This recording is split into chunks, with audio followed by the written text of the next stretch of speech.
When it launched, the Legion Go S had a problem. While Lenovo nailed pretty much everything when it comes to ergonomics and paired the handheld with good inputs and a great screen, the performance you've been able to squeeze out of the AMD Ryzen Z Go has left us wanting, especially considering the price at launch.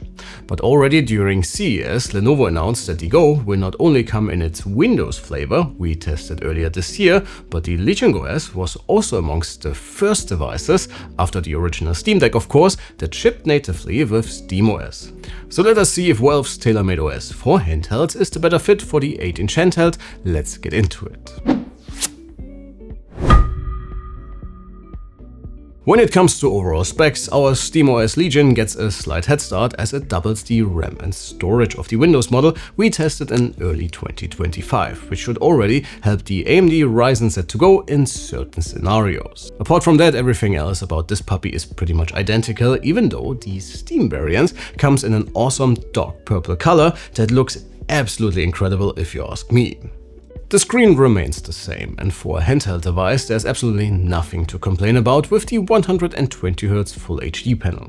It gets more than bright enough to be used outdoors with solid contrast and color gamut coverage that won't distract you from any of the games you're playing. Since I want to focus on the performance differences today, let me just give you a very brief overview of everything else the Legion Go offers. So if you are after more details, please make sure to check out the video for the Windows version as well. In terms of ergonomics, and I mentioned this before, Lenovo definitely did their homework, and the Go S feels great, looks great, and when it comes to material selection and overall build quality, there's really nothing to complain about here. Add a pair of USB 4 USB-Cs, a micro SD card reader and comfortable inputs, and the overall handheld experience you get from the Legion will not leave you wanting for more. But what about performance? Can a different OS, however lightweight, really make that much of a difference? Well, according to Geekbench, it definitely seems so, and the difference is pretty massive, at least on the CPU side for now. And by the way, if you're interested in all of our benchmark results, you know the drill, please check out the written review on our website as well. But you do not run benchmarks on a handheld, so what about games? Well, in Cyberpunk, the difference is once again pretty massive, and the SteamOS Go S can actually close the gap to the original Ally, betting on the, in theory, much faster Z1 Extreme, while the Intel-based Claw 8 is still the king of the hill for now. And speaking about the Claw, we have the new AMD version with the Z2 Extreme coming in as well. So please make sure to subscribe to not miss that video, and by the time you watch this review, we should have already been able to check out the new Xbox Ally X as well. So definitely keep an eye out on the channel if you're looking for a new handheld.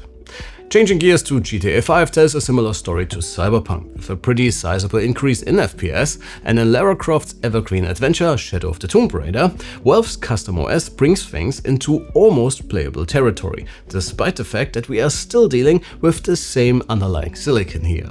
Battery runtimes do not quite offer the same benefits though, and while the SteamOS version runs longer in our Wi-Fi test, the Windows variant gives you a few additional minutes while playing games. But that's benchmarks, and I know overall FPS numbers are not quite, well, let's say, enjoyable, but using our standard database settings allows us to compare things a lot better.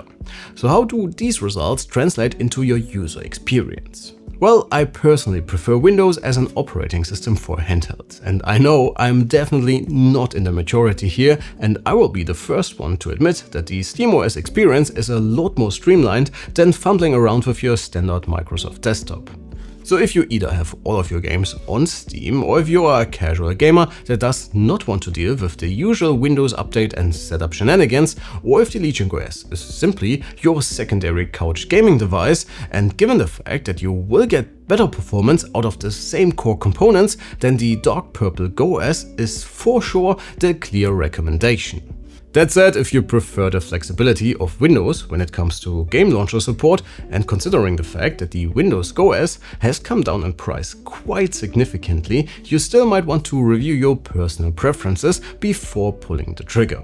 So in Germany at least, the base version we have tested a few months ago is actually quite a bit less than this one right here, and actually even beats the Steam Deck when it comes to pricing. So if you are into lightweight games and do not really care about performance, that one might still be the better recommendation when it comes to value.